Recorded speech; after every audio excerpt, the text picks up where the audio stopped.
Hey everyone, have I here been a video on Dragon Ball Z Dokkan Battle. In this video, we're going to be breaking down the new physical Dokkan Festival exclusive Raditz along with the banner strength Nappa. So with that, if you're new to my channel, like, subscribe, comment below, do all that good stuff. Let's go ahead and dive right in.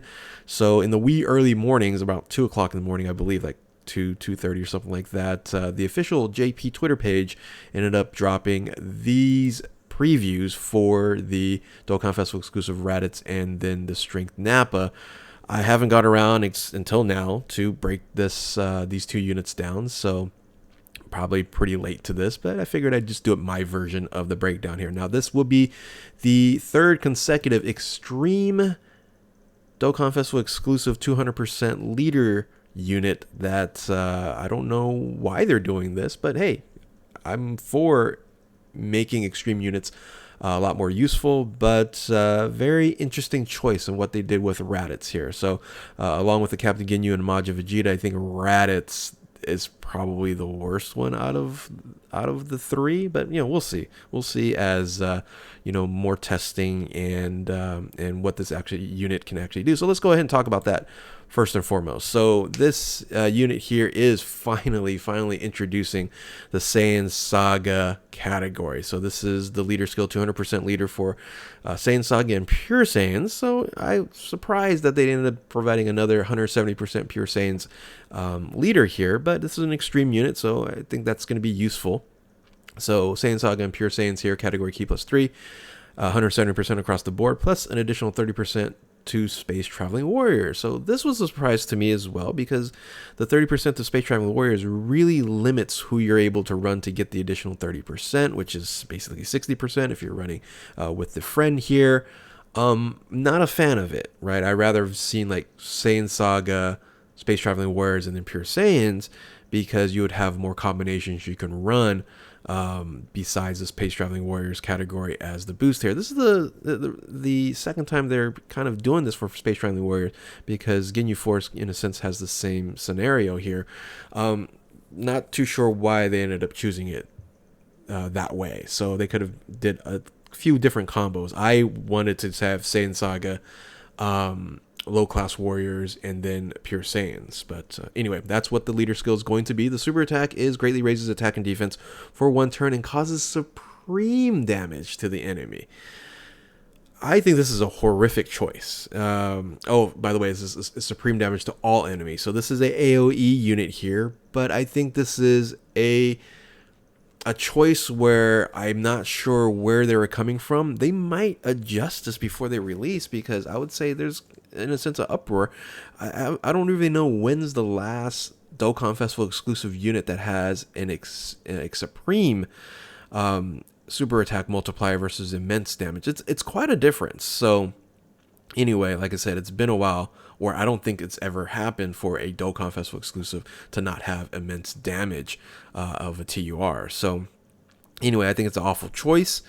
Maybe they'll change it, but I guess we'll see what happens when it's fully released. Now, the passive skill is an interesting passive skill. It provides attack and defense 150% right off the bat, plus an additional attack and defense 50% when performing a super attack when facing one enemy. I'll say, okay, that's kind of normal there.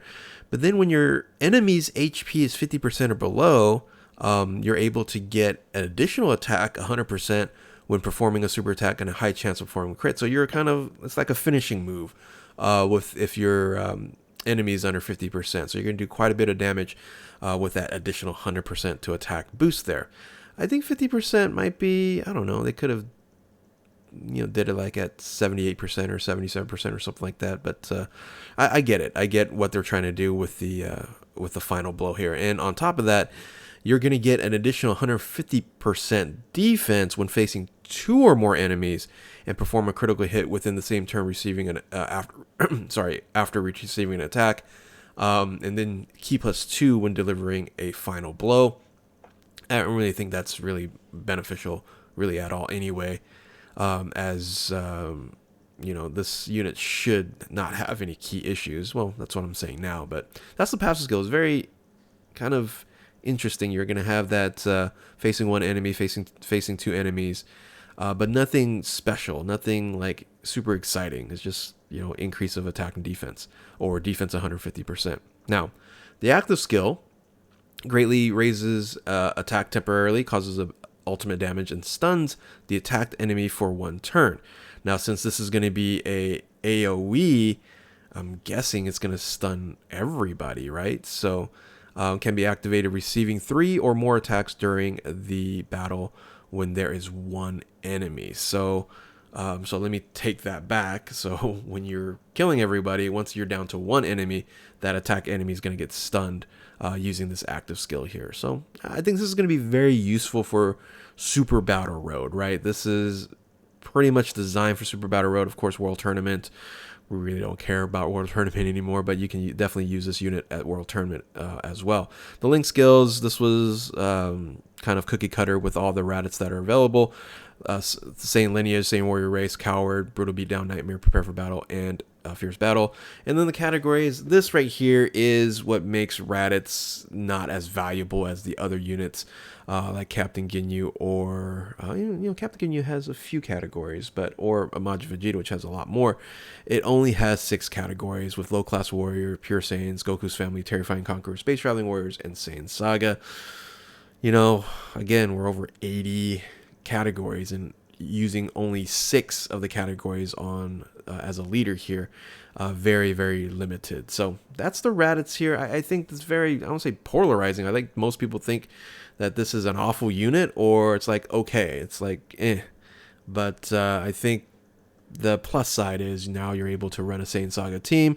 Be interesting how that turns out later on in the future. So let's go ahead and move on to the Nappa.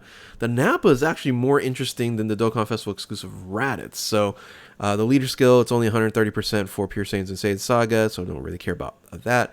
The super attack is greatly raises defense for 1 turn and causes supreme damage to enemy. Makes sense because this is a banner unit. Supreme damage doesn't make sense for the Raditz to not have immense damage. The passive skill, okay, it's attack 178%. Pretty high there, but it's going to be having a low attack stat, base attack stat. This is interesting here. Defense boost up by 780%. Yes, you see that correctly. 780%. The more HP remaining, the greater the boost. So when you're fully maxed out, this unit's not going to really take too much damage. Pretty strong here. And on top of that, also greatly raises defense on super attack as well. Then you have a plus an additional 78% when facing 1 enemy to attack, and then this is a support unit for Saiyan Saga. So Saiyan Saga category allies key +2 attack and defense 30%, plus an additional 7% and 8% when facing super class Saiyan Saga enemies. I actually like this unit's passive skill. It's more interesting than the Raditz, and that 780% is very, very interesting to see how well this unit can tank. Now, there is an active skill for this banner unit. This is kind of very rare as well. So the active skill causes ultimate damage, lowers attack by 31% and defense 81%, and seals super attack. So it can be activated when there's 3 or more enemies or receiving 6 or more attacks during the battle. So again, a very interesting active skill on a non-Dokkan Festival exclusive banner or unit here. So the link skill is a little different here. Saiyan Warrior Race, Brutal Beatdown, Tough as Nails, Berserker. Instead of like over 9,000, it has Infighter. They have Shocking Speed and Fierce Battle. The other Nappas you would normally see, it's over 9,000 and then Shattering the Limit versus Fierce Battle. So of course we would rather have Fierce Battle, but I think over 9,000, if you know, linking with the other Vegetas would make kind of sense here. Categories, unfortunately, very limited. Again, Pure Saiyans, Terrifying Conquerors, Space Traveling Warriors, and Saiyan Saga. So yeah, these are the 2 units here. Again, I think Nappa's more interesting. I don't know what they could have done. Immense damage would have been a start for the Raditz here, and something more interesting in the passive skill. So anyway, let's go ahead and dive into like who's going to link with Raditz here. These are the individuals that's going to link well with the Raditz with 5 links. Unfortunately, none of them are space traveling warriors, so none of them are gonna get the 30% here, but all of them are pure Saiyan, so you can run these units on the team, but not get that additional 30/60%, which is a shame. However, I think they might do something interesting, because if they EZA the AGL Turles, which a lot of people are waiting for this unit to EZA, the support Turles that is, they link up fairly well with 4 links, and of course the additional support. That's going to help this Raditz do a lot more damage than what we're kind of seeing posting here, to at least the 1 unit. The AoE is really nice with this unit here, but for 1 unit, this could be very, very beneficial. So if they EZA Turles here, the AGL Turles, I think it's going to be a very, very good combination with Raditz and Turles on the same rotation there. So, and if you're going to be building a team, you do have some options with some LRs here, of course, with the Grade 8 Vegeta. This is, of course, JP only at this point in time. But then you have the Nappa Vegeta, the LR Nappa. Maybe that LR EZAs, we'll see if that's going to be the case there. We also have the EZA physical Bardock, and then you have the LR Turles as well. So again, I can see them EZAing the AGL Turles. I don't see that they're going to EZA the Nappa or the Turles on the LRs here. Now they could, but there's a lot of LRs that are kind of behind here when it comes to LRing, and be still nice if they did EZA the Nappa, but I don't think they are going to do that. So anyway, let's go ahead and end the video here with the super attacks for Nappa and Raditz. So let's go ahead and sit back and watch this here.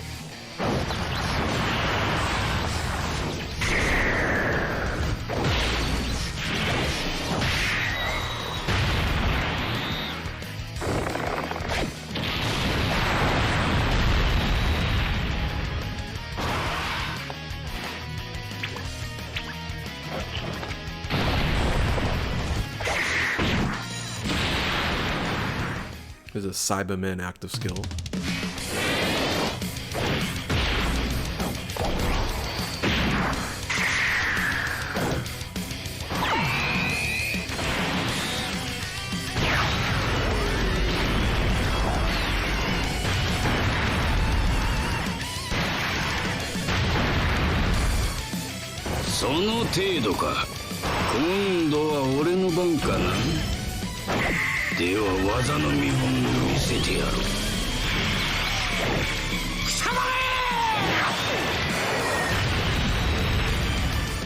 Yeah, even the animations are pretty pedestrian, so I don't know. I think this is definitely going to be a filler, and a lot of people are going to skip this, unfortunately, even though it's a Saiyan Saga leader skill and introducing Saiyan Saga.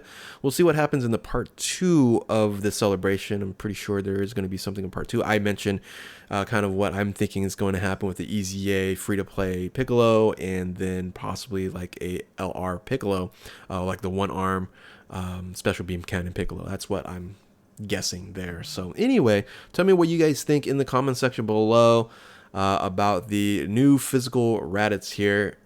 I think they could have done a little bit more, especially on the leader skill there, to have some more combinations than what you're able to do with Space Traveling Warriors as the limitation. And the supreme damage kind of bothers me, even though it's AoE. I understand that one. Again, tell me what your guys' thoughts are. If you're new to my channel, like, subscribe, comment below, do all that good stuff. Thank you all for watching. Keep on Dokkaning, and we will catch you next time. Later.